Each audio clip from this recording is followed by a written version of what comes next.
Hello, everybody. My name is Derek Demeter, Planetarium Director of the Emil Buehler Planetarium at Seminole State College.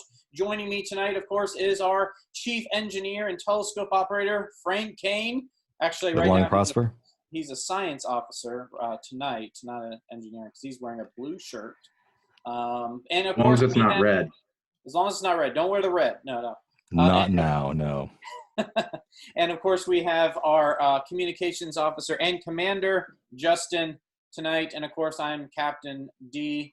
Tonight we're going to do something a little bit different because for those that are here in Florida, particularly Central Florida,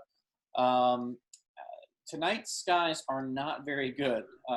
We call it socked in, right, Frank? Is that official term? Is we're socked in right now? Have you heard meteorologists use that term? So yes, it is official. Okay, yeah. So right now it is socked in at the moment. Completely cloud cover. We cannot even set up a telescope outside because at least for where I am, we're still getting a little drizzle. I don't know how it is over where you are, Frank, but I'm just getting. Yeah, it's actually raining, so okay. no fancy electronics out in the driveway tonight. Not a good idea to put some telescope equipment outside. And as Justin reminded us, this is episode 5. I can't believe we've done 5 episodes of this already, and it feels like it's gone by fast. And we're excited to continue doing this and give you all a really good show. And of course, just like Star Wars, this should be the best episode, right? Well, some people might have a different opinion on that, but then again, I kind of like the weather strikes back. The weather does strike back. Yes. Maybe tomorrow, maybe next week could be the return of the clear skies. We'll see. Yeah. I love it. But then after that, then it's the clear sky awakens, and then we might have the last clear skies after that, but then again we might have the rise of clear skies. I mean, so we'll keep going with that. All right, so as we can see here, tonight is all about weather, forecast, apps, and Frank he's done a little bit of science officer work in the last couple of months. He's done some really fantastic weather data analysis that I'm really excited to share with all of you today, and he's really excited to sharing with all of you.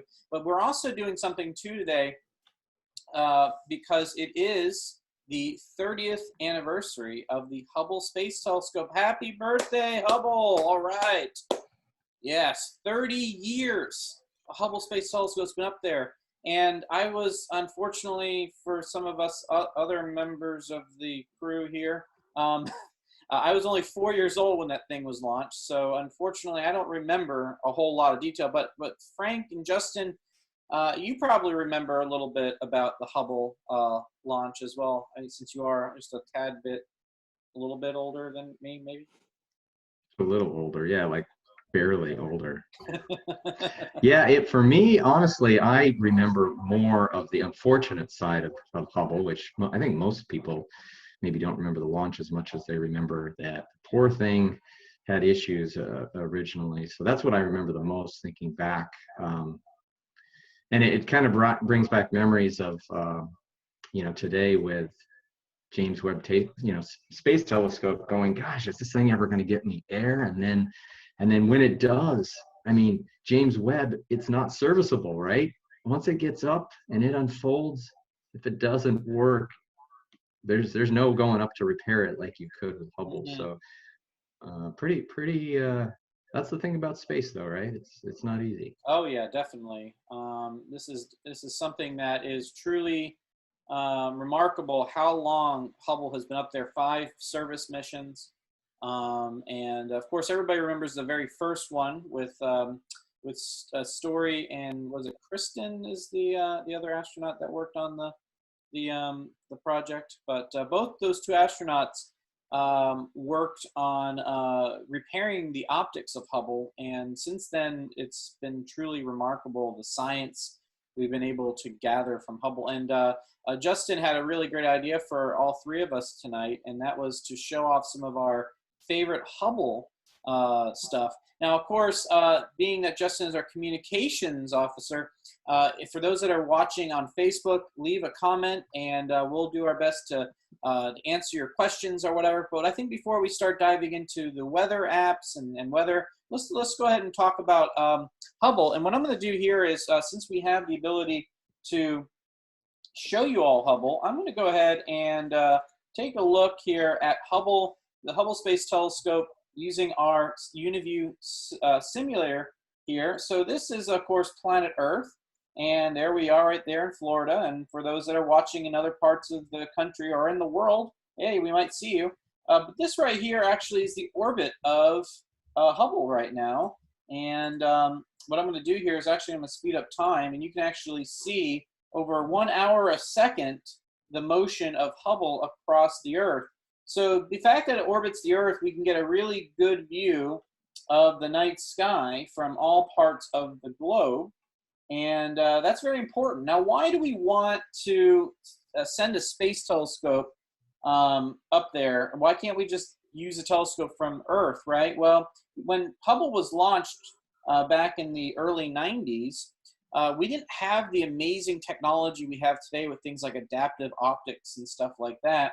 So it was actually very good to go above all that. And actually, that's one of the topics we're going to talk about tonight is transparency and seeing the two most important elements of really doing observing and viewing the night sky. So when you go up in space, you eliminate both those things, the atmospheric issues of the Earth. And so that allows us to get really clear images of the night sky or of things in the universe. What we're going to do now is we're going to go ahead and fly into down towards the Hubble Space Telescope here. So let's head down. We're going to head down now. It's like, there we go. All right, so here we are. There is Hubble, our beautiful little Hubble Space Telescope there. Now it's little, but really that mirror in there is over 100 inches. Wouldn't you all like to have a 100-inch telescope at your disposal in space? That'd be pretty nice, right? I take it. Yeah, you take especially it. Tonight. Yeah, especially, right? Especially during when it's cloudy. What I'm going to do here is I'm going to speed up time so we can get a look of it from the daylight side here, get a better profile. There we go. Now, the Hubble Space Telescope operates, still not getting there we go. The Hubble Space Telescope operates off of solar power and actually has gears or gyroscopes that allow it to kind of stabilize itself as it moves and orbits around the Earth. And those had to be serviced and maintained over time, so that's why we've had to send many missions there.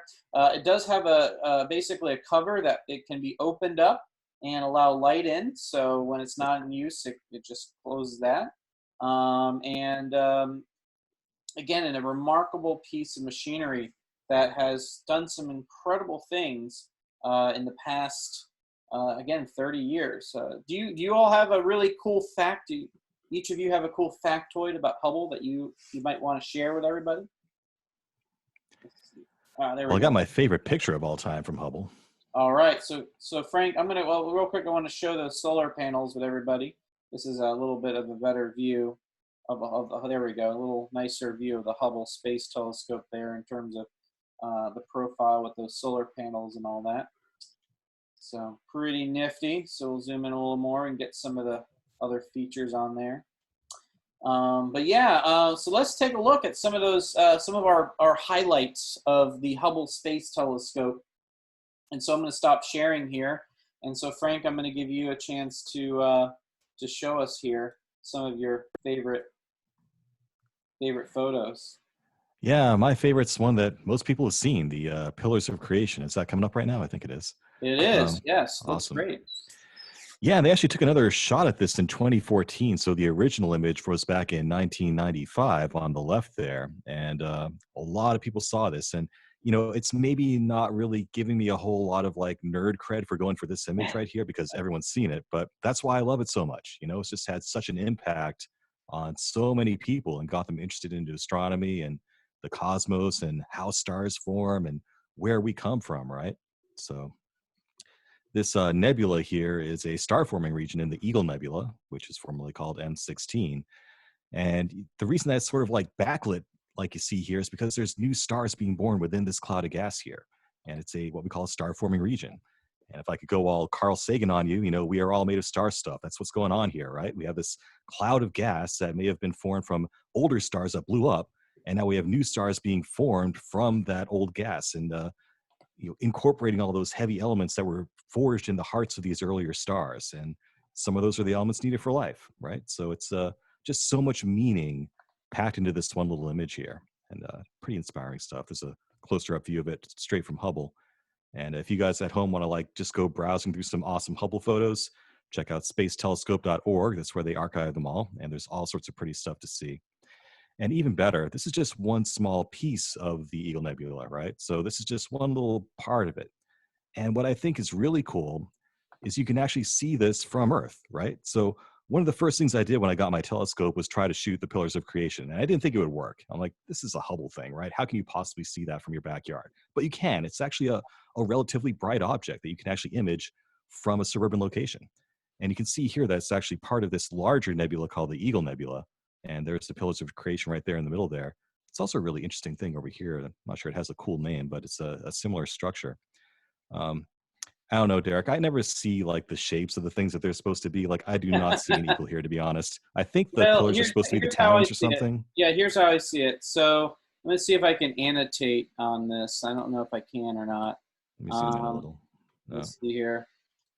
If you zoom out, so I'm trying to look for, I guess I can't do that right now, but basically the way I see it is if you rotate it kind of counterclockwise, you can see kind of an eagle nest right in the very center there, in the very, very center. You can see almost kind of like an eagle perch with the little tiny eagle on the very far, trying, oh man, it would be really cool if I could draw on this, but I don't know if I can or not. Yeah, it won't let me do that. That would be great. Oh, there, I can. Yes, I can. Oh. I can draw. I just discovered it. Yes. So I'm going to go ahead. So this right here, this right there is the eagle, and this right here is the perch. So what? Yeah. So Justin, do you see it? Because you're an eagle guy. Yeah, zoom in on that again. I've really got to stretch my imagination there. I've got to tell you. But this is supposed to be the eagle with its wings open, and then this is the perch that it's sitting on. Really? Yeah, I see it, but that's just me. Whoa. All right. The explanation I've been given before is that this whole thing is like the wings of an eagle, and that's like his talons or something in the middle. Well, remember when people first saw this. They didn't see all of that H alpha region, though. That's the thing. They only saw that one little area. Part. Yeah. So a lot of these names of these nebulae come from what astronomers were observing visually with older telescopes. Right. Yeah. They didn't have, the Hubble palette to work with and all these fancy filters that we have today. So exactly. Cool. So that's my favorite. So that's great. That's awesome. Eagle Nebula. I remember seeing that in Star Trek and other shows. And I can tell you how many of you in the audience, and according to you two, how many of you had a Hubble Greatest Hits screensaver on your computer? Yeah, it is great for desktop wallpaper. I tell you that. You could go into almost any museum in the United States, and that Pillars of Creation is so iconic. It just, it's in my mind, that image that Hubble took is similar to Apollo 8 and Earthrise. It just blew everyone away. It changed our perspective of the universe in one instant. So you've just seen it so many places, and it is just remarkable. Exactly. Now, Justin, do you have a object that you enjoyed, a Hubble Space Telescope object? Yes. Mine's probably another very popular one. Let me share this here. The Hubble Deep Field. Yes. Yeah, this is one of those images where you know, when you look at it, it's pretty impressive. But when you kind of hear the story behind it, it's even more phenomenal because, you know, again, going back to the telescope not working properly and, you know, the service missions to repair it.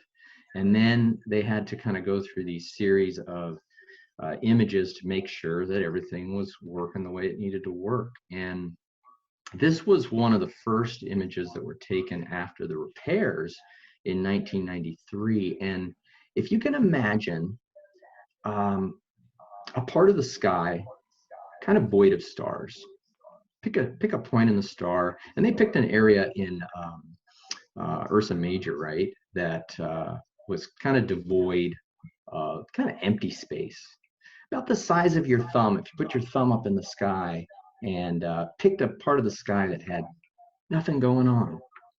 And they pointed Hubble at that area right around Christmas, 1995, I think it was.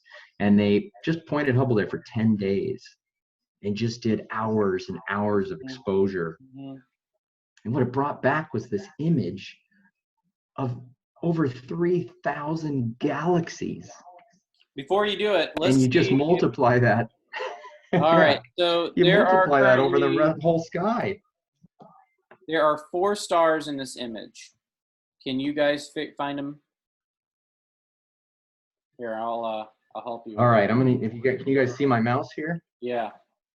Is it here, here, it. here, and here? That's it. Yeah. Everything else is a star. Is a Maybe galaxy. this guy over here. Oh yes, there is. You're right. Good eye. Yes, there's actually 5 stars in there. But even so, 5 stars compared to 3,000 other galaxies in there. That's incredible. Oh yeah. And you've got lensing going on in here. You've got all different types of galaxy types. I mean, just in this one image, and this is just one of how many deep field images have they done? Oh yeah, a lot. You know, since then. So this one is just, and I love showing this at the planetarium. I love telling the story to the kids, and they just, it's one of those, again, another situation where a light bulb goes off for a lot of people when they realize, you know, these types of images that Hubble have brought back just helps us understand the scale of this universe that we're in. Exactly. Yeah, not just in space, but also in time, right? I mean, like, these are ancient galaxies we're looking at. And space at that time was much more compacted as well. So, you know, we can get a better understanding of the transition of the expansion of the universe. But the other interesting thing, I don't know if you mentioned it earlier, Justin, but that Hubble Deep Field is about equivalent to the size of the moon in the sky.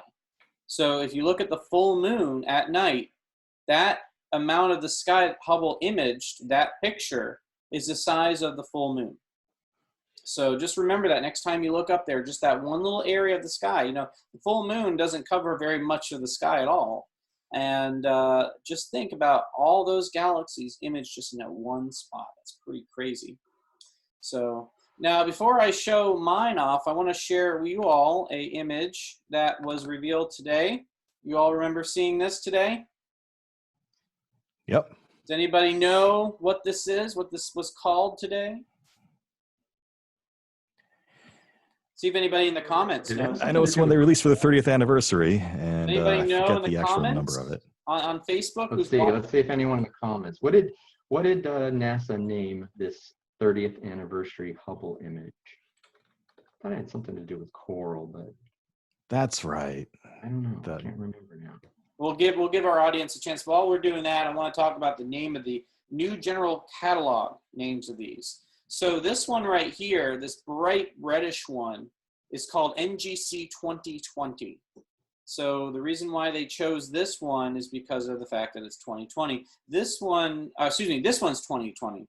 It's been a long day. We've been doing field trips all day today. So, we did some other programs too. This is NGC 2020 here. This is NGC 2014.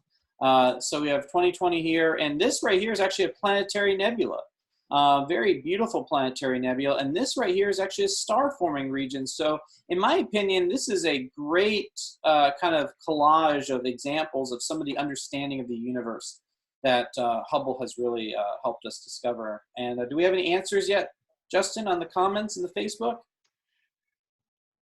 We do. Sharifa said Cosmic Reef. Does that That is sound familiar? right. Cosmic Reef. Yes, Reef. Ding, ding, Thank ding. you.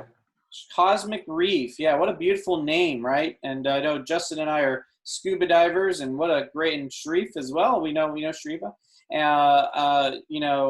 What a great name for a beautiful thing. And I used to play Star Fox back when I was a kid. The original Star Fox Super Nintendo. There was that Sector Y that was all like marine life. I just look at this and I think of that scene, that scene in that game. It's just absolutely fantastic. All right, so while This I'm here, reminds me of, do you remember James Cameron's The Abyss? And you had the I do. It underwater kind of has a very aliens that alien were, look to it, doesn't it? kind of looks, Yeah, yeah, it does. Or like a red head of cauliflower. right. All right, now we're getting off topic. Go ahead. Hey, it's all good. That's what people enjoy. It's a star party, isn't that what you do? You just run off on top. Yeah. Now, well, my It kind of looks like a favorite. jellyfish to me, keeping with the aquatic theme. So this right here. Let me go ahead and stop sharing because I don't think I'm sharing my all my windows. So I'm going to share my desktop now. So this right here is the Orion Nebula. And this is a photo I took of the Orion Nebula. And of course, we've looked at the Orion Nebula multiple times so far during our star party events. This is a beautiful star-forming region. But one of the things I loved about the Hubble Space Telescope image is it really unfolded the true nature of the Orion Nebula. And what I'm about to show you here is the image, my favorite image of Hubble. This is the Orion Nebula Hubble image. But what I love about it is that when we zoom in on these areas all throughout this Hubble image, we see little baby solar systems. Aren't they cute? Oh, look at these little baby solar systems. Yeah, new stars that just formed, compressing their hydrogen to form a new star, and all their surrounding gases will coalesce and eventually form planets, whether it be Jupiter-sized planets or even Earth-like planets or terrestrial planets. So this is incredible. The Hubble Space Telescope not only gave us an insight on the sheer amount of galaxies out there, the star-forming areas, but also literally allowing us to see a beautiful nebula that a lot of people get to see through a telescope, but in a way that truly shows you the true nature of these beautiful nebulas in the sky, and being able to actually see the birthplaces of many of these solar systems. And of course, our sun came from one of these nebulas, like the Orion Nebula, a long, long time ago, over 6 billion years ago. So quite a long time. And here we have new baby solar systems that are slowly forming there. So again, Hubble has done an amazing job. If you have a favorite Hubble picture, leave a comment in the Facebook chat, and we'll make a couple of mentions of it throughout the program. So so leave your message, and then maybe we can do a little Google search and talk a little about those objects. But for right now, though, what we're going to do is we're going to switch gears, and we're going to talk about all about weather. As I said, today is a crummy day for us here in Central Florida. We have rain, we have clouds, and we have to do a little bit of armchair astronomy. But we figured, why not talk about weather? Weather is a very important thing in astronomy. In fact, I feel like sometimes I have to be the weatherman in my neighborhood more than the actual weather people that are on the news, because we're so obsessed with the weather, right? And so we have various different weather programs, apps, software, websites that we can use to help us figure out weather trends that are going on. And I probably would like to do is start off with some weather apps that you can use, just specific weather apps. And Frank, you have a few weather apps available for us? Yeah, I got my favorite websites if you want to start with those. Yeah, let's do that. All right, let me share my screen here. So I've got a few go-tos here myself. There we go. So, when I'm trying to figure out, should I actually drag out the telescope tonight? There's basically 4 sites that I go to. One is Astrospheric, which you guys are going to cover in more depth, I think. Definitely a good resource. That's right. But also is Clear Outside. If you just go to clearoutside.com, the thing I like about this site is that it has more of a long-range forecast for you. And the way you can interpret this is pretty easy. Basically, if you see a red block, that means bad, not good for astronomy. Orange is kind of iffy, maybe go out with some binoculars or something. and green is good. So just at a glance here, you can see pretty easily that today's terrible. Tomorrow night's probably going to be terrible too, but Sunday night looks glorious. So, we're definitely going to be dragging out the scope on Sunday night because look at all that wonderful Oh green yeah, look stuff. at that. That was great. Yep. And you can open these up to get more detail. You can to the actual precipitation levels, visibility, the actual different cloud layers that are in place. And an important point here when you're looking at astronomical weather forecast is the high clouds layers. Normally when you get the weather report off the TV, they sort of ignore the high cirrus clouds and kind of that Hmm. hazy transparency at the upper reaches of the atmosphere. But that can really wreak havoc with astronomical observations. So getting that high cloud picture there is important, and that's something that this site is good for, clear outside. Now it also looks like you have an ISS Passover notification on here as well, right? Yeah, it's a cool little feature. So if you see a little icon for the ISS, that means it's going by, and you can just mouse over that, and it will tell you exactly when and where to look. So if there were not clouds in the sky at 5 a.m. tomorrow morning, you could see the ISS go over. All right, excellent. And of course, what we always start off with too is there's W Underground. Actually, Justin, if you want, do you mind putting that clearoutside.com in the chat window or in the chat for the Facebook for those that are interested? Yeah, a little resource. Yeah. And kind of like the go-to for me though is really just going to the source of the data too. Like, see if I can get this here. Just go to the National Weather Service website, and there's actually some awesome information here as well. So you just go to weather.gov, type in your zip code, and you can get sort of like the high-level forecast. You can like figure out, should I bring an umbrella today? Yes. But you can dig into this in more detail and get sort of more of an astronomical level as well. And by going straight to the source of this data, you're getting like the most current information, I find. So this tends to be pretty accurate. But the secret here is to go down here to the corner. And down here, you have the radar image, which is useful for seeing if you actually have rain coming in, and the satellite image, but also is this hourly weather forecast, which is awesome. So let me click on that and show you how to read this thing.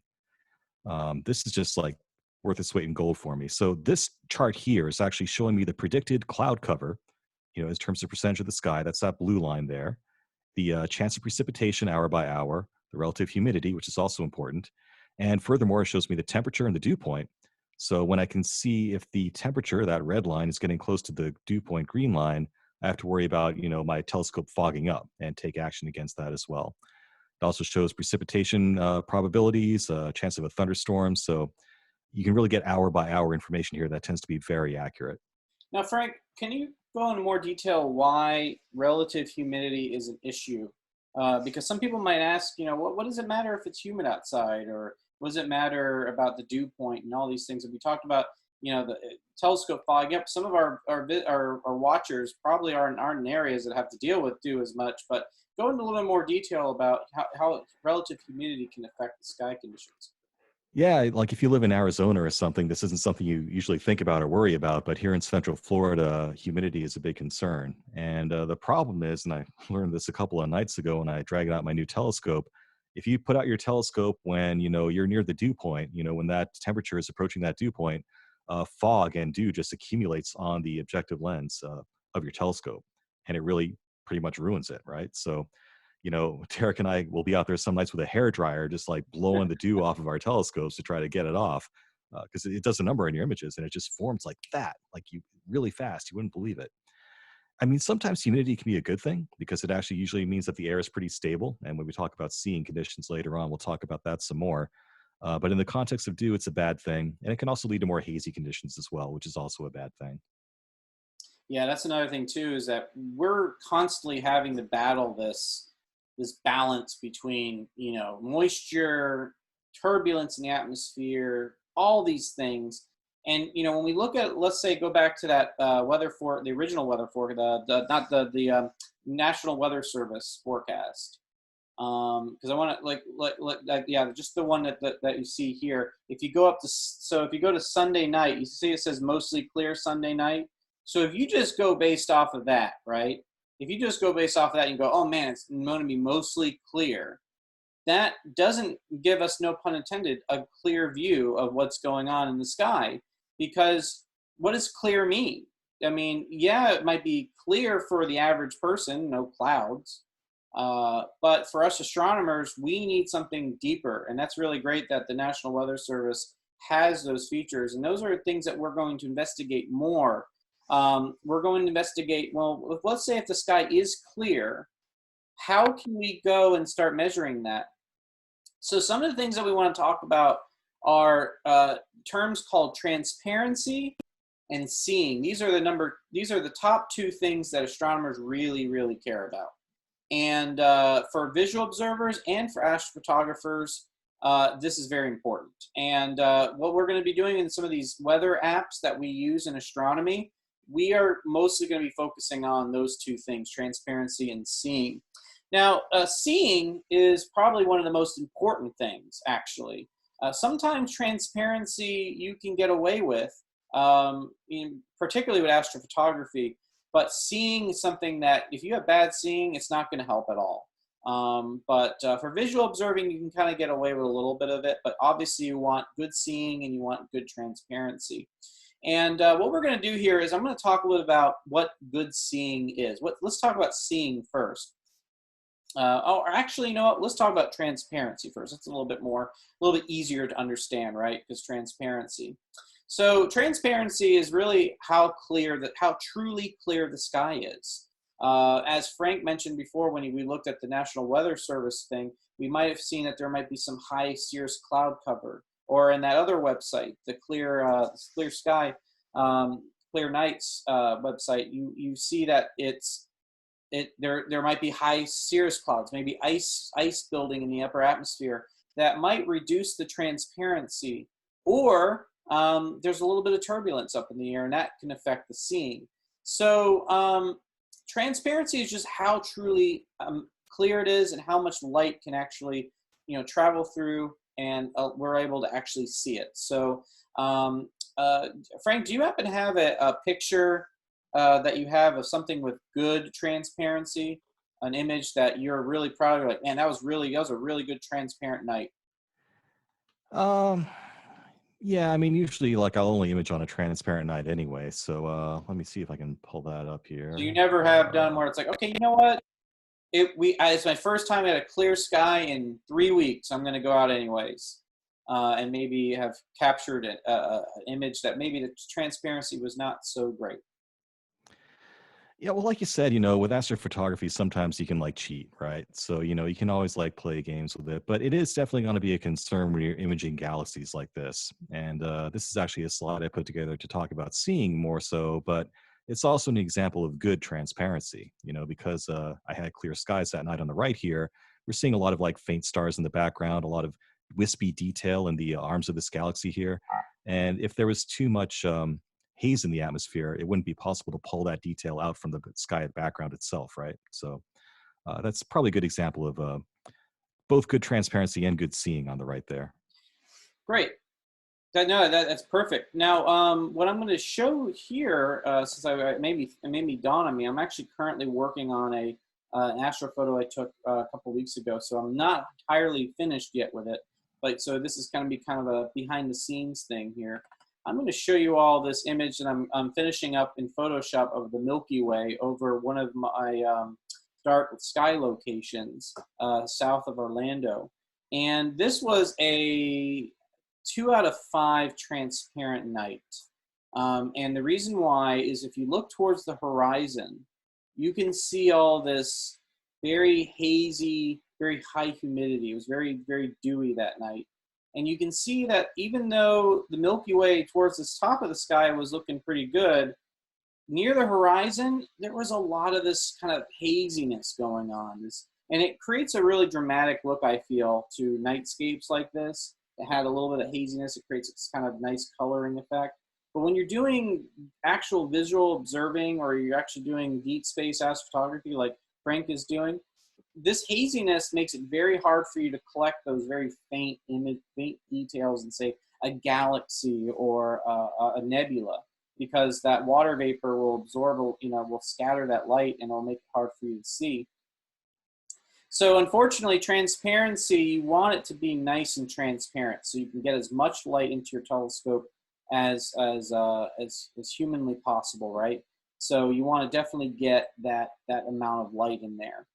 But again, the most important thing of all is good seeing. You can get away with transparency if you expose longer. You can get a little bit extra light. You can do some, as I showed you in Photoshop and some other astronomy processing software. You can take your astrophotos. You can reduce the other noise and other things like that to kind of reveal more of the detail in the nebula.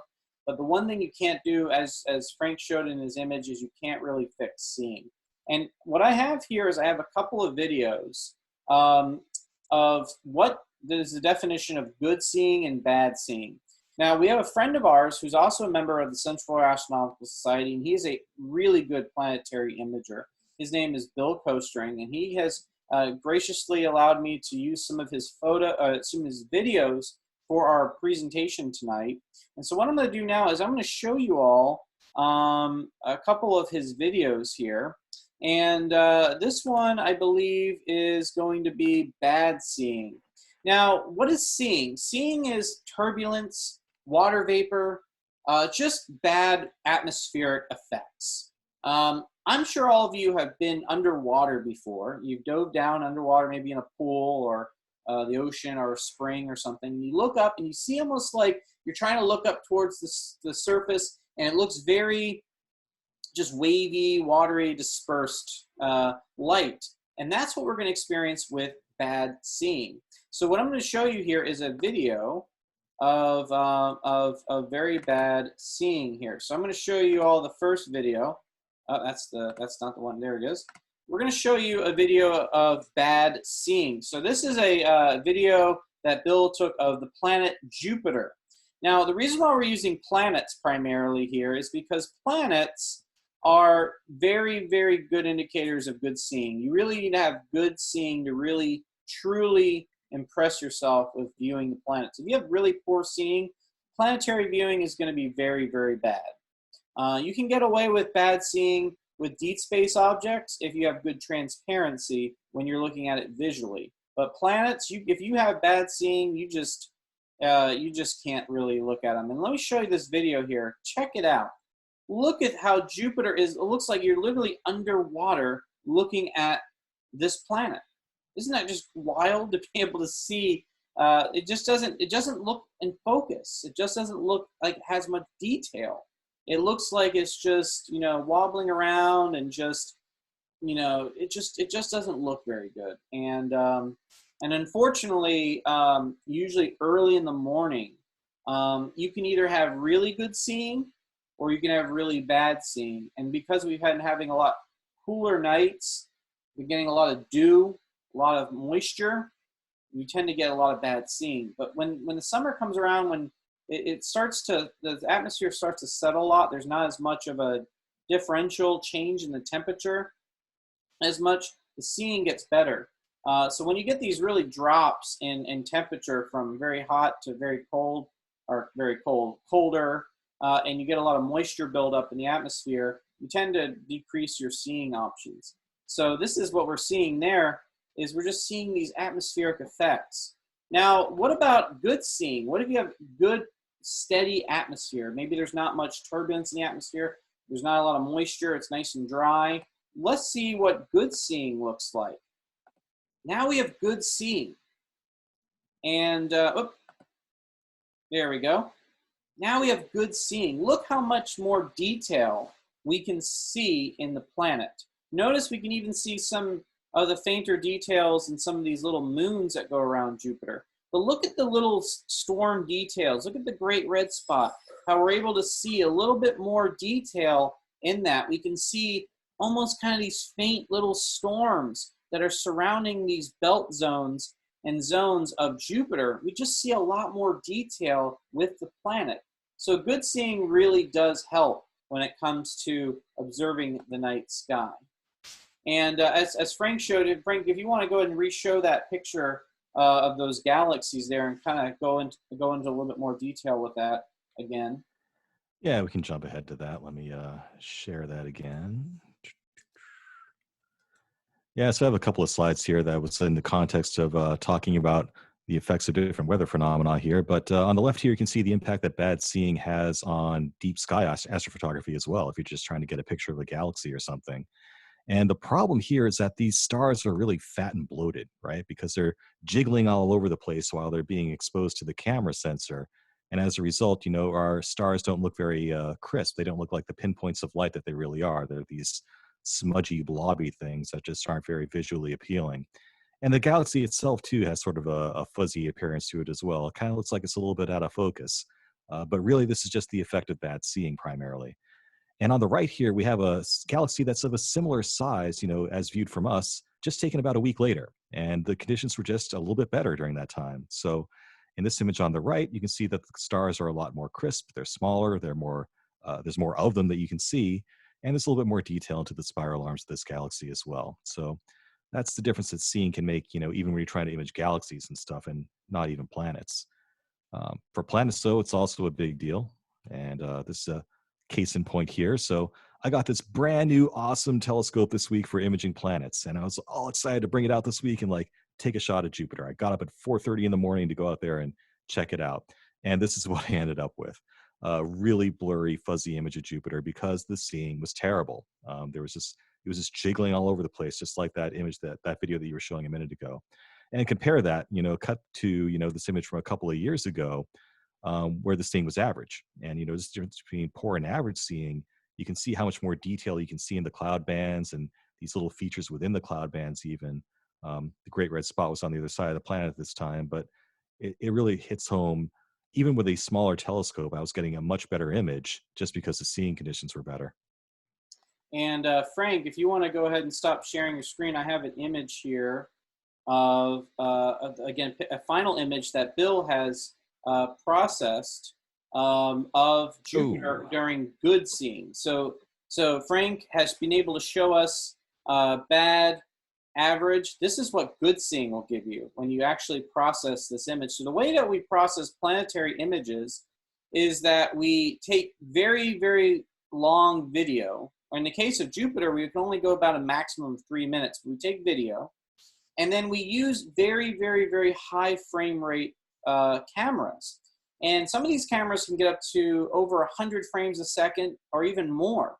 And when we take all these frames, what we're doing is we're selecting frames that are really good. So maybe they're, even in good seeing conditions, there may be 1 or 2 frames that are just really poor. So when we go into our processing software, the software will pick the best frames out of the entire video. And then what we do is we select those frames and then we stack them. So when we have good seeing, we have higher chances of each frame being very good. And that actually allows us to stack those frames and get really nice details like we see here in this Jupiter photo. Again, this is a finished image that Bill did in one of his videos. And you can see all this detail inside the great red spot here. We can see actually almost looks like the movement of the great red spot as it turns. We can see the details and the small storm bands and things like that, these little tiny eddies that are on the side here. So again, a lot of detail can come out when you do very good, when you have very good seeing. So again, very important that we have these 2 factors, transparency and seeing.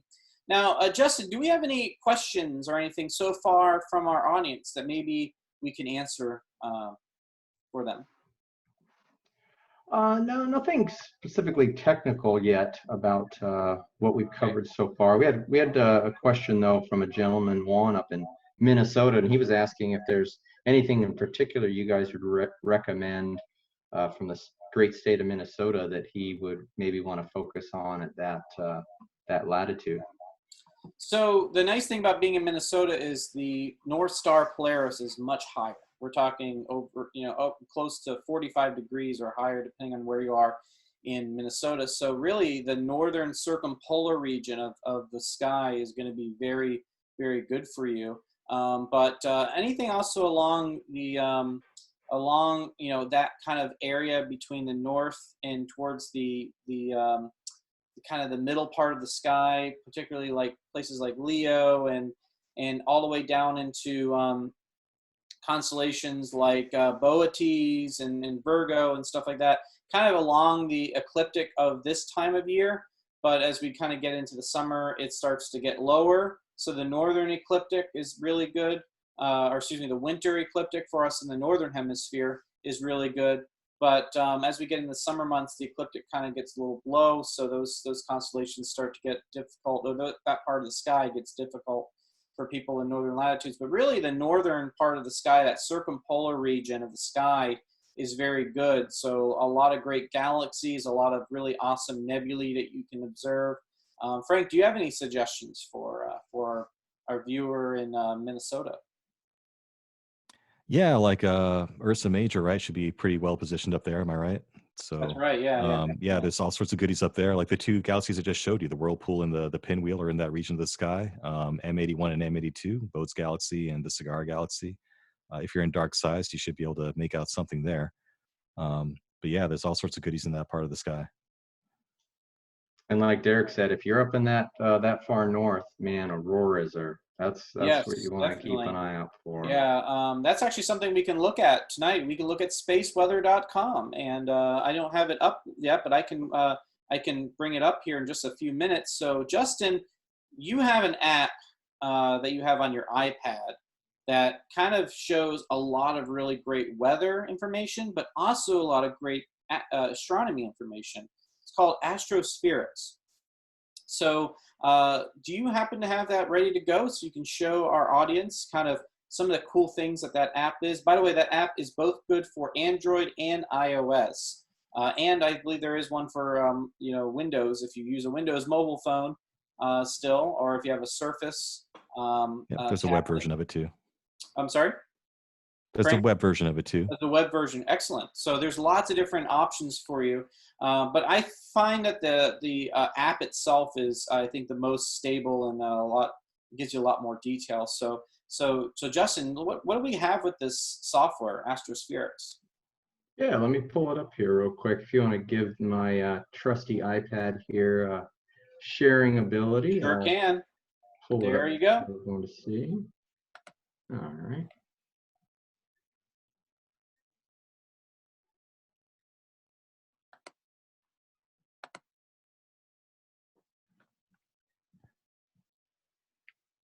All right.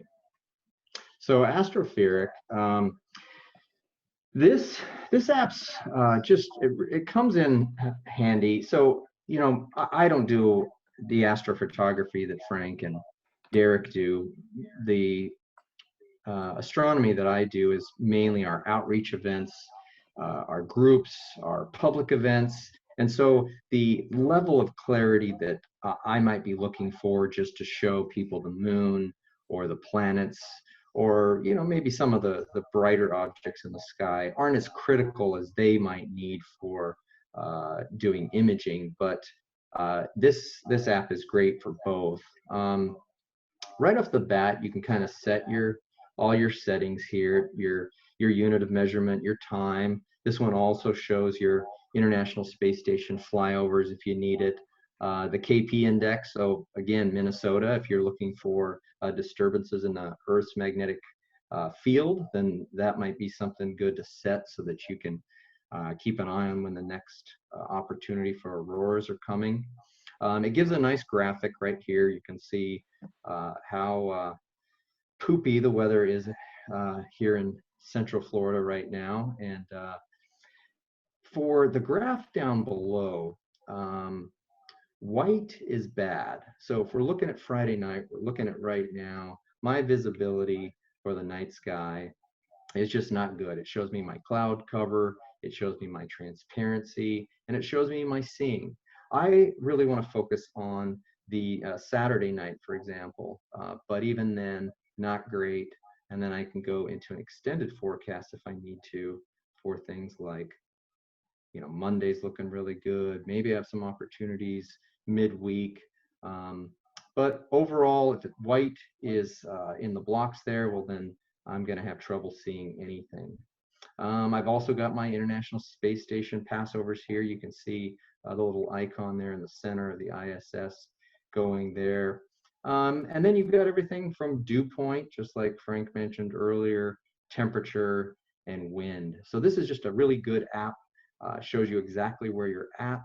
I keep it right on my phone, and it's great for the just upcoming couple days, and then also for the upcoming week. And usually what Derek and I will do is we'll compare a couple of these apps, because they all have their little variances, and we kind of decide if we're going to proceed or cancel based on the detail that we get back from a couple of different sources. So you'll find there's some variation between apps, but I like this one a lot. It's the free app, fun, simple to use, and I think a lot of people will get a lot out of it. So Justin, real quick, while you have the app going on, you can see here, kind of, let me go ahead and see if I can annotate this. Sure. It looks like I cannot annotate this particular one, but you can see kind of just below where it has all the forecast information, you'll see this thing, the box says cloud cover. Then you'll see transparency, which kind of almost has like a parallelogram with some lines through it. And then you have seeing next to it, which looks like a star with some kind of rays coming out. And if you look on the actual the forecast map here, you'll see that cloudy, the transparency, and seeing all on top of that, where all those white and blue and green squares are. And again, that's very important because if you see all white or gray, you don't go out.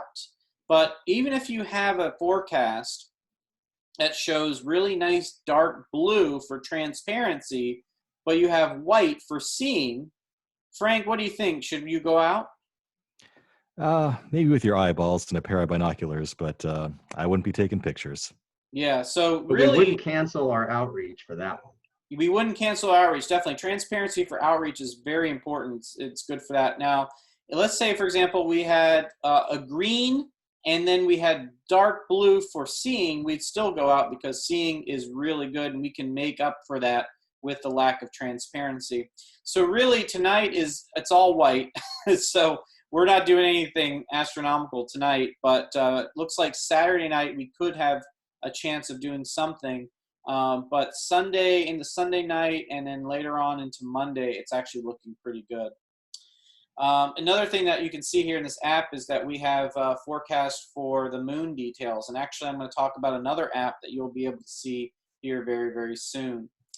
All right, so thank you, Justin, very much for sharing it. So Astrospherics, is that a free app or a paid app, Justin? It is free. It is completely free. Yeah, so definitely look that up on your either Play Store or the App Store for your smartphone and or tablet, and definitely take a look at that. What I'm going to do here is, since we have that question from somebody from Minnesota, I'm going to share you all this app. This is called spaceweather.com. This is a great app if you're interested in looking for auroras. Now, for us here in Florida, auroras are going to be extremely, extremely rare. They can happen, but they're extremely rare. But the other thing I like about space weather is they also talk about things like, these sprites, which are these, beautiful reddish kind of ionization in the atmosphere during lightning storms, which we have a lot of lightning storms in Florida, so there's a chance of seeing that. Other things like meteor showers and things like that. They have a lot of other stuff than just aurora, but they mostly focus on auroras. And on space weather, you can see here we have the current map of North America. You can actually switch to Europe, New Zealand, Antarctica, and you can see kind of where everything is in terms of what is most active for aurora. This KP index is essentially how intense the auroras get, or in this case, the intensity of what we call a solar flare. So usually auroras are caused by solar flares, these big explosions that come off the sun. Some of these particles from the sun will get caught in our magnetic field, be pulled down towards the polar regions, they excite in the atmosphere of our Earth, and they cause this beautiful fluorescence. The more particles that bombard the magnetic field of the Earth, the greater chance we have of seeing bright auroras. So we got to have a very, very powerful flare. And as you can see here, we have a map of the sun. So we're talking about, right now it says no significant coronal holes. no, it doesn't look very good for flares. So as you can see here, the KP index is very low. It's a rank from, I think, 1 to 9, 1 being extremely weak to 9 being, oh my gosh, you better get out there. There's going to be auroras in Florida. A KP9 in Florida means that you'd, or excuse me, KP9, yeah, KP9 in Florida means that you actually see auroras. And back in 2004, there were auroras visible here in Florida.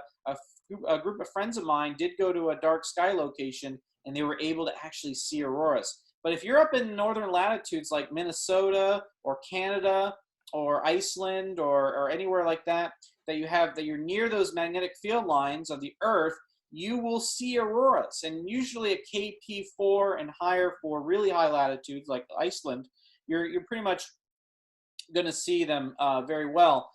In places like Minnesota, you should get about between a KP 5 and 7 is kind of where you want it to be. You're going to look towards the northern horizon, you'll see them. But if you have a KP 7 or KP 8 in Minnesota, they should be going almost directly overhead where you are there. So again, this is a great app to look for potential. There's also information for near-Earth asteroids.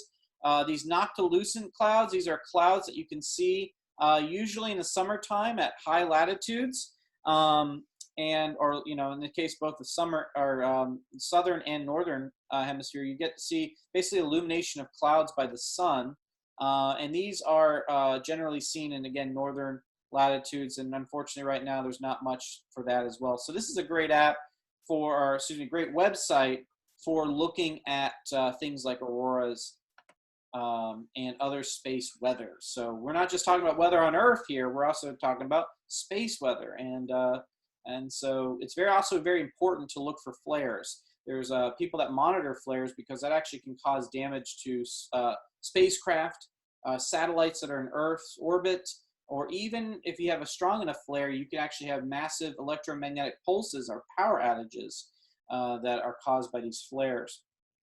Now what I'm going to do here is I'm going to go ahead and start sharing my screen on my, my mobile device, and we're going to bring up an app called Night Shift.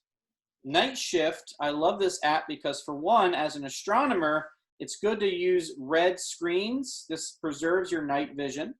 And just like Astrospherics, Night Shift gives me information as far as quality of conditions of stargazing. Right now I'm set to Sunday, April 26th. As an astronomer, I'm looking for times that are going to be better. And right now it looks like Sunday is looking the best. Now we have a conflict.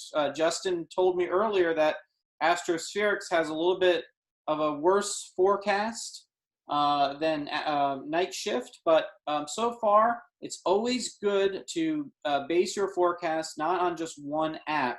You want to use several different apps, including several websites, to kind of look at the trend. See where the trend is mostly going. You know, if you go on just one app, sometimes you might not get the right results. There have been some miscommunications. But generally, you want to look for the greatest trend. And right now, it does look like Sunday night has the highest potential for clear skies. So if we were going to host an event at the planetarium, or if we were going to do an observation time with astronomy, or maybe doing some astrophotography, right now I should be planning for Sunday night into Monday as a potential for doing that. So as you can see here, we have our stargazing conditions. Best opportunities right now. Best opportunities are between midnight and 5:52. Why midnight? Well, right now the moon will be up in the sky. Now, for us astronomers, moon is really nice to look at, but it actually produces natural light pollution. We want the darkest skies possible, and in order to get the darkest skies, we need to eliminate the moon. So when the moon sets, I believe it's around 11:53 p.m. that day, around that time, that's when you're going to get your best opportunities for stargazing. So, and it's a very small crescent moon, so it's not going to create too much illumination in the sky, but even a little bit of illumination from the moon will decrease your ability to see the sky conditions. The weather forecast, as you can see on the bottom there, it says 0 to 85% clouds. That's kind of a weird thing there. Normally it just says 0% on there. Humidity is 53%. That's actually pretty good for us here in Florida. For some of those that live out west, you might be shaking yourself if you see a humidity that high. But we're dealing with dew and and humidity, that's something that we're used to seeing. Temperature, I have it in Celsius, but temperature is, we're looking in the 70s there for the 60s and 70s for the temperature there. So as you can see here, we have some really nice forecasts. We can also look at highlights. If I click the highlights feature, we can get some information about things like the sun, the moon. And so if I click on that, you can see that the sun will set at 7:58 p.m. and will rise at 6:48 a.m. Darkness will start at 11:22. When I mean by a darkness, that means that that's when the moon is completely gone in the sky. There'll be 6 planets visible in the sky.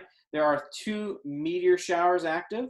And it'll also say some other upcoming events coming up there. So the other thing too is that I can click on now, and it can give me what's going on right now. We are currently in twilight, and you can see here we have our cloud cover. And as you can see right now, where I'm located here in Florida, you don't want to go outside. So again, Night Shift is another great app that you can use. You can even control things like your telescope. You can actually do things like that, but that's a little bit more advanced. We're just focusing on weather capabilities of applications right now. But again, as you can see, Night Shift is also a great weather app as well. And this is also, I believe, there is a free version and then there's a pro version, and I have the pro version because I use it quite often. But that's another really great app to look at. Now, Frank, you have a couple of you have the clear sky clock. This is probably one of the most traditional night sky. This is something that's been around for a very long time in terms of the weather. Yeah, you want me to show that? Yeah, go ahead and give that a show. Sure. Yeah, so kind of the granddaddy of all the astronomical weather forecasts is cleardarksky.com, and just goes by the name of the clear sky chart. It's actually kind of broken right now. It turns out that the forecasts for Saturday and beyond are not coming in right now. Uh-oh. Yeah. That's not good. What's happening on Saturday that we're not knowing? I don't know. Who knows what 2020 has in store for us, But yeah, I wouldn't be surprised at anything at this point. I just wake up every morning. It's like damage report. But yeah, actually, Astrospheric is actually showing missing seeing data for the same reason. The source of that data actually comes from the weather people in Canada, and I guess something's wrong with the Canadian weather system, it turns out. But back to the topic. This is showing you a lot of the same information that we've talked about earlier. Basically, you just punch in whatever your location is, and it gives you a kind of a similar look as to Astrospheric here. It has 2 rows here for cloud cover that use 2 alternate different forecast models here. So you're kind of getting that sort of second opinion there for free here between 2 different meteorological models for cloud cover that you can compare. They all agree, however, that tonight is terrible. And transparency is terrible. Seeing is terrible. But hey, if there weren't any clouds, it would be pretty dark right now, or it will be at least pretty soon. So that's good at least. Quick view of the wind and humidity and temperature. It's always red here in Florida for humidity. Like Derek said, we're just used to it. But this is kind of like one of the earliest astronomical sites out there for weather forecasts, and it's still pretty good. Yeah, and cleardarksky.com has been around forever. I remember using that back 20 years ago when I used to go visit the old Robinson Observatory at UCF to do my observing with their big telescope at the time, and also during my time at the Orlando Science Center at their observatory there. So Clear Sky Clock has kind of had this long reputation. But unfortunately, though, I don't know how you all feel, but I've been finding the Clear Dark Sky Clock is not as accurate as it has been back in the day. So again, it's very important that you kind of relate your weather forecast on multiple apps and look at the trends and see which ones are kind of similar and kind of go with that. And unfortunately, the last thing that I recommend is kind of go with your gut feeling. Sometimes, if you're like, I'm going to try anyways, do it, because we've been surprised a few times during weather conditions, right? There was an event that we were going to do at Geneva for our Geneva Dark Sky Night. And right now, I remember Justin messaging me earlier in the day saying, we're just going to cancel. It's going to be junk. And I just looked at the forecasts and trends, and I just had this feeling that, maybe it might not be as bad. And sure enough, when we got there, the skies were fantastic. So sometimes weather can just do whatever. It's like a cat. It just does whatever it wants to do. But at the same time, you have to kind of go based off of scientific data. And speaking of scientific data, Frank has some really interesting scientific data that he's discovered about cloud cover and things like that. Now, this is particularly for Florida, but you could do similar things at your location as well and see what the trends are. And it's interesting because yesterday we had a program all about climate science. There might be some interesting things going on here that could potentially be helpful for tracking long-term climate data. So Frank, I'm going to leave it to you. This is let's just take a look at some of that cool data you've collected. Yeah, sure. And yeah, it's Earth Day week too, right? So we can That's kind of Earth talk Day. about, That's right. weather and the planet and stuff like that. So let me share my screen here. All right. So yeah, basically I was wondering why it's been so cloudy lately here, like tonight, it's really socked in, it's raining. And, if you've lived in Central Florida for a while, you might say to yourself, it wasn't always like this. I remember when it was clear at night and, the conditions were good. And yeah, we'd get, afternoon thunderstorms in the summer, but by and large, it didn't used to be like this. The weather that we see today feels to me more like mid-Atlantic weather, in terms of the cloudiness that we see. But is that really true? Right? So sometimes when you think that things are getting worse, you're just looking at the past through rose-colored glasses. So we have to turn to data to actually answer the question, is it really getting cloudier or not? Although in 2020, usually it is getting worse. But anyway, so I wanted to try to find some data source that says, what are the actual trends in cloudiness here in Florida and elsewhere throughout the country and even the world, right? And you would think that would be a really easy question to answer. You would think that I could just go to Google and type in cloudiness trends and get all sorts of research and data about how cloudy it's been getting over time. We should have this information, right? But no, it turns out that this data is really hard to find. And there's a few reasons for that. One is that cloudiness is really a local phenomenon. So it's really driven by these microclimates. And the reason that it's cloudy here in Florida might be very different from why it's cloudy in, France or something. So it's hard to do research because it's just such a localized thing. But the other reason, the real reason, is that there's not a whole lot of data out there to work with.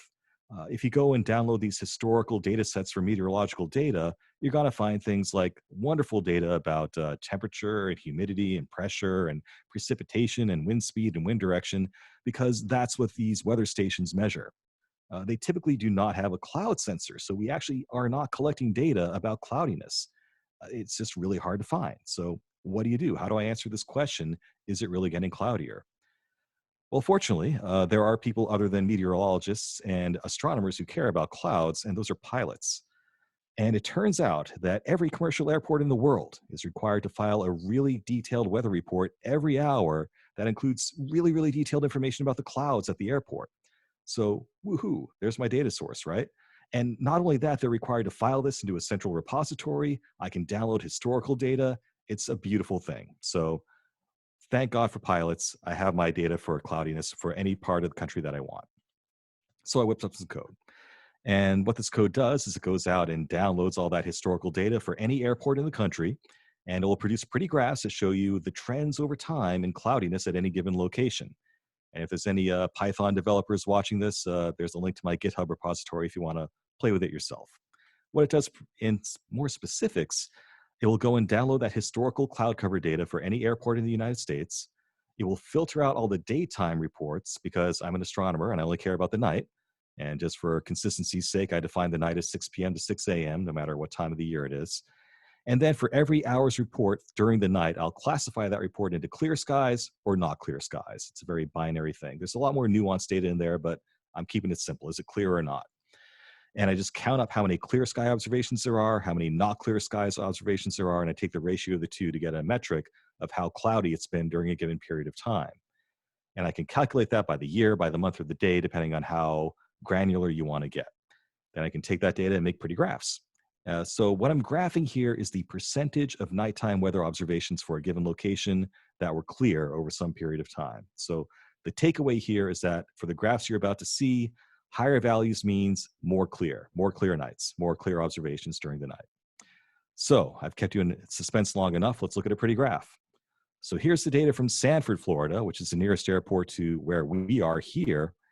And this is looking at how clear it's been every year from 2000 to 2019, because 2020 is not over yet. And wow, what happened in 2010, right? We were doing great, and then 2010 happened, and we're not doing great anymore. And it's this really sudden shift. It's like switching a light switch, right? Like it's really, really weird. Uh, but you're not imagining it. This is real data. So yeah, the weather really has gotten worse, and it's been bad for the past 10 years now. Now, sometimes when you see weird things like this, you kind of have to like question the quality of the data. What if they just hired a new weather guy at Sanford in 2010 who didn't know what he was doing or was measuring things differently? That's a possibility. So to rule that out, I looked at some other surrounding airports in the region and I plotted their data as well. So I looked at MCO, which is the big airport that you fly into when you go to Disney World. I looked at the Melbourne airport, and you see the same thing there. Around 2010, there's this like big reduction in clear skies that just happened out of nowhere, and it's been persistent. There are some, fluky anomalous points here and there, but the trend is still pretty clear. And I also looked at Jacksonville. I looked at Key West. This is happening all over the state. You see the same thing. Around 2010, things got cloudier. I don't know why yet, but we'll get there. So at this point, I'm like, well, geez, should I move? I mean, is this like just Florida? And I sampled some other parts of the country with the same technique to see what was going on there. So I looked at Santa Fe. I looked at Tucson, Arizona. I looked at Flagstaff, Arizona. And I looked at Burbank, California. And in none of these places do we see anything weird happening in 2010 like we're seeing in Florida. So at first glance, it seems like whatever's happening to make the skies cloudier is only a Florida thing, which is a bummer, right? So, uh, but on the bright side, if you look at the raw numbers here, they're not actually that much better than Florida. You're looking at like 60% clear skies in Flagstaff. It's not all that great as you might imagine. Tucson's pretty awesome. They're really clear there, but you can see that they too are getting cloudier over time. So it's more of a gradual thing going on there. So don't think the grass is always greener. But there's definitely something weird going on in Florida that deserves some explanation. So what could be causing this? Well, my first thought was maybe it has to do with El Nino or La Nina or something like that, because we know that has a direct effect on cloudiness in Florida. Specifically with La Nina, it results in warmer temperatures in the part of the ocean that generates clouds for us. So in La Nina years, we tend to see more cloudy conditions in Florida. So I pulled some data, and yeah, I mean, you can see that it's a thing. And actually, El Nino has been getting stronger and stronger over time, which is interesting. That's definitely a disturbing trend. But there's nothing really special about 2010. 2010 was a very strong year, historically speaking. But we've had several cycles of La Nina and El Nino since then. So I can't just say it's La Nina or it's El Nino because it's not like something switched in 2010 to suddenly have a permanent La Nina in place or something like that. So maybe I can explain 2010 with that data, but it's not really a good explanation for the longer term trend that we're seeing over the past 10 years of more clouds in Florida. Well, what else could it be? Maybe it's global warming. That seems like a reasonable explanation. And, definitely that's a thing. But again, nothing super special about 2010. I mean, scientists have been warning about global warming since the late 60s, and their predictions really came true in 1980, where things really took off, right? But this isn't a new thing. This started happening in 1980. Global warming didn't just start in 2010. So I can't say it's all because of global warming suddenly getting worse. That's not really what happened. Although if you dig into it, 2010 is a little bit interesting in that there was this little period of time where global warming seemed to slow down for a while, and then it came back with a vengeance. And that was like right around 2010. So it's almost as though something was building up in the climate and it kind of snapped at that point. Maybe there's something there. I don't know. So again, not a clean explanation. What else could it be? Maybe it's the jet stream. We know that the jet stream like sucks clouds and storms along with it. So maybe that's directing more clouds down toward us. And here we seem to have something. So this illustration here is showing you what's been going on with the jet stream over time as climate change has been progressing. Now, in a normal year, the jet stream looks like this. It's minding its own business up at northern latitudes. It's pretty stable, and it has these little waves in it. We call those planetary waves or Rossby waves, and they tend to move around the planet at a pretty good clip. But This is held in place by this boundary between warm tropical air and the colder Arctic air. And when you have a healthy climate, it stays where it should be up here, right? But what's happening over time is that as the Arctic's been warming, that boundary has been less and less well defined, and we're starting to see that in that the waves, these planetary waves, are starting to undulate more and reach further and further south and do crazier and crazier things, like we're seeing here in Figure C here. So things like this are more the norm these days. And well, what happens if one of these things comes down and hits Florida, right? That's going to start sucking storm systems down into us. It's going to do all sorts of bad things to our weather. So this seems like a plausible explanation. So how do I test that idea? Well, if that were what was going on, you would think that any location at the given latitude where this is suddenly starting to hit would see the same thing, right? So if 2010 was the year where the jet stream started hitting central Florida, I would expect to see the same effect at other cities at the same latitude. So let's test that idea. So Florida is pretty far south. There's not a whole lot of cities to compare us to within the United States, but Houston and San Antonio are pretty close. So I pulled data for Houston and San Antonio. And sure enough, we have a problem, but Houston has a problem too. You can see here that there's a very similar pattern going on here. The timing isn't quite the same. It's delayed by a year or two, but same effect here. You can see that something happened in the early 2010s where suddenly things got worse and they stayed that way. And it's even more visible here in San Antonio. Same thing going on. Like in this case, it's 2011 instead of 2010, but you definitely see that same pattern. So this is kind of backing up that idea that something just hit our latitude that made things worse. And I think the jet stream is a plausible explanation. You can check this pretty easily. There are weather maps that show you where the jet stream is. And sure enough, if you go and like take a look at these weather maps during times of bad weather in Florida, you're going to see something like this, where the jet stream is dipping down to hit us here in central Florida. This image was taken in January during a particularly bad stretch. And I also checked back in December, which is like a really bad month for us in terms of cloudiness. I think we only had a handful of clear nights that month. And that month, the jet stream was going all the way down into Mexico. And actually, if I can like switch to the current map for today, same thing's going on. So, you know, we've had a really lousy week here as well. And sure enough, the jet stream's been pretty much overhead. It's just starting to migrate a little bit further north now, which is going to result in clearer skies for us soon, we hope. But that jet stream is what's been messing us up lately. And that's not normal, guys. You know, like this should be affecting weather up here somewhere, not for us. And that's why if you're of a certain age, you might remember this sort of weather being more prevalent in the mid-Atlantic region this time of year, not so much in Florida. So yeah, that seems to be kind of what's probably going on here. And to add insult to injury, that jet stream results in more upper level winds, and those strong winds make our seeing worse. You know, it adds more turbulence to the atmosphere. We've talked a lot about seeing already, and it has the effect of making your stars look, you know, like blobs and making your planets look like fuzzy things. So I won't beat that to death anymore. So again, what was special about 2010? Well, it turns out I'm a member of the American Meteorological Society, and I have access to some reports that they do every year to give you the state of the climate in a given year. So I went and pulled their report for 2010 to see what they thought was weird about 2010. And one thing was that there was a strong La Nina going on that year. But the weirdest thing about 2010 was that they had the strongest negative phase of the Arctic oscillation that they've ever seen. And the Arctic oscillation is the number that they use for measuring how messed up the jet stream is. How much is it actually oscillating from where it's supposed to be? And it's really interesting because if you pull the data for that, you can see that 2010 went nuts as far as the jet stream's oscillation at northern latitudes. So in terms of like what happened in 2010, that's a pretty big smoking gun.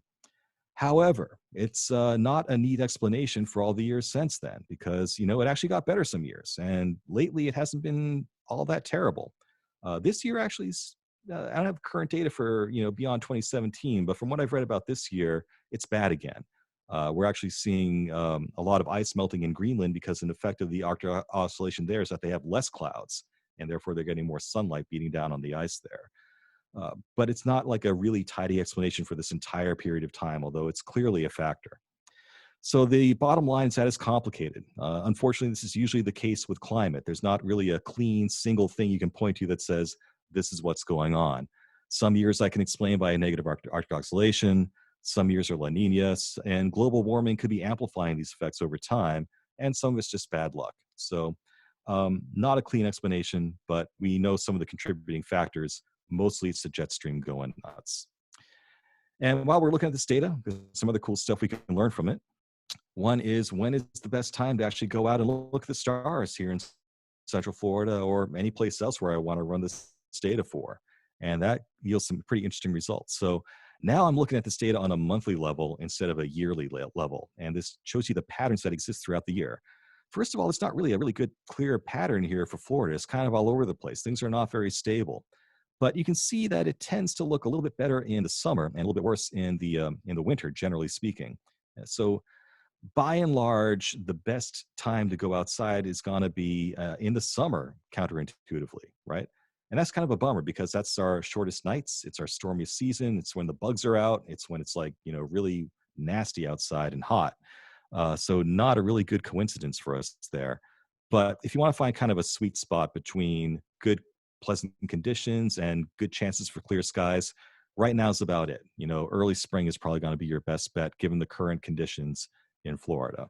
And, there is hope, as we saw in the forecast, for the following week. So take advantage of that, guys.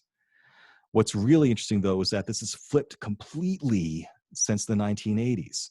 So, if you're back playing Pac-Man in Central Florida, you might remember a time where this was much more predictable and much more stable. And it was the complete opposite, right? So back here, we saw that the winter actually had the clearest skies and the summer had the most cloudy skies. It's the complete opposite of what we see today. And just like we saw that sudden change in 2010 with cloudiness, there was also a really sudden change with this in 1992, where it just completely went haywire. And I haven't had a chance to dig into what might have caused that. But again, something just kind of like snapped in 1992, where our observing season just got flipped on its head. And it's really, really weird stuff. So let's try and end on a positive note if we can. The only positive thing I can say is that it doesn't seem to be getting any worse. So, it kind of like got a lot more cloudy in 2010, and it's kind of stayed there ever since. So at least, the damage has been done for the most part, at least in the short term. The other thing to stress here, too, is that it's not the end of the world. This line here is not zero. I'm not saying that the stars never shine in Florida anymore. It's just showing that we've gone from 65% of clear skies at night to about 55% clear skies. So not, the end of the world. There's still clear skies to be had. You just have to be opportunistic and jump on them when they come. And yeah, that's my findings, guys. And if anyone wants to pop in the comments of any cities that you'd like me to check out in more detail for you, I'm happy to publish the graphs for that for any airport code you might have. All right, Frank, thank you so much for that wonderful presentation. I think it's great to be able to see these growing trends, and I have been noticing it. And I don't know if you all notice too, is that when we do get these cold fronts, the wind is like hurricane winds in it, and it really, you can really feel that jet stream coming in with that current. So very, very interesting information. So Justin, do we have any questions from the chat, from the Facebook live chat, that maybe either for me or Frank or for you? Mostly just comments. A lot of good comments from Frank's analysis. A lot of people really really enjoyed that. We did have a comment about your background, Derek. Someone wanted to know if that was a Hubble image or one of your images, or. No, this is one of my images back here, and this is actually taken with a 100 millimeter lens. It's a huge wide field view of Orion.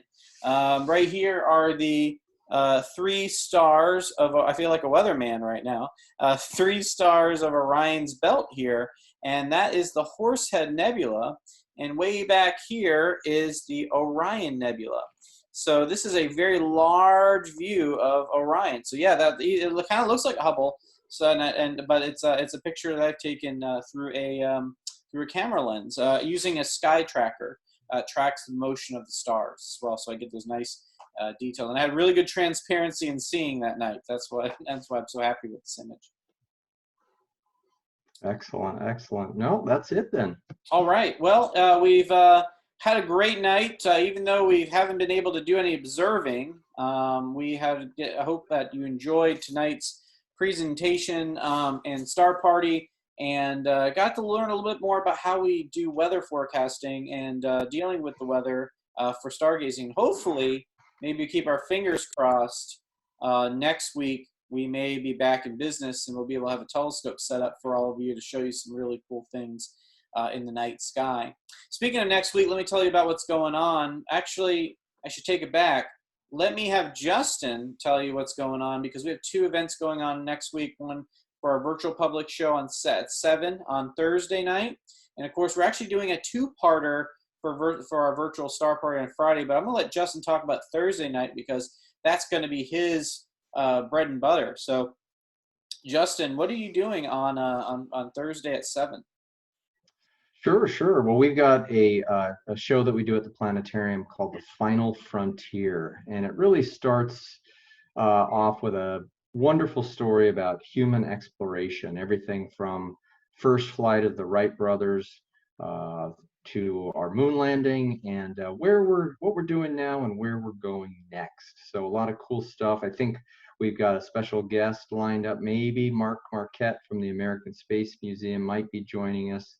So we're going to have a lot of fun. If you love the history of space flight, then you'll definitely enjoy Thursday's show. Excellent. And then next Friday, we have a 2-parter. We're actually going to be starting at 8 p.m. Eastern Time on Friday because we have a special guest. And who is that special guest, Justin? Well, a good friend of ours, Brendan Byrne. He's a space reporter for WMFE, local NPR station here out of Orlando. And Brendan is fascinated with how astronauts poop in space. You'd think it's not that difficult, right? But, well, gravity sucks. And you need some gravity if you're going to go to the restroom. So we're going to talk with him a little bit about what he's reporting on. There's a lot of cool launches coming up here next month. We've got American astronauts leaving American soil to go up to the space station. We've got rovers going to Mars. We've got spacecraft landing on asteroids. So he reports on all that great stuff, and he's going to talk a little bit about his research with going number 2 in space, and maybe a little bit about he's writing a book. So I think he'll want to talk about that too. And of course, at 9 p.m. Eastern Time, we're going to jump in, hopefully do some really awesome stargazing. But I'm sure if the skies are cloudy, we will investigate and do some other cool things. I know we have some images that we can share and talk about that we've taken over the last couple of months. So definitely tune in. And of course, we also have some other great events coming up in May. So we're keeping this going on. We have a couple of guest appearances for our virtual public shows in May. We're going to be talking about one of them about astronomy versus astrology. We're doing another show about exploring astronomy in Chile. And many other programs that we have planned, including a chance for us to do some other activities. We're working on a Women in STEAM panel that we'll be announcing later this in the next couple of weeks. So we are going to continue it going on and full steam ahead, and bring you all some really great content, and then hopefully you are we'll keep doing this until we can. And of course, if we even talked about this too, when we do finally open back up for the public, we are continuing discussions about doing this, continuing our virtual star parties. I think it's a great opportunity to reach out to as many people and to show them some cool stuff through the telescope. And I know that Frank is open to it, and me and Justin, we love doing it. So we're going to continue doing these virtual programs pretty much, as long as we can, and definitely maybe obviously toned down a little, but we're hoping to continue these offerings for you all. So again, thank you all for coming out tonight and experiencing our star party, and got to learn a little bit about our weather apps and things like that. So tune in next week, and with that, have a great rest of your night, everybody, and we shall see you next time. So be safe, night, everyone. everybody. Take care.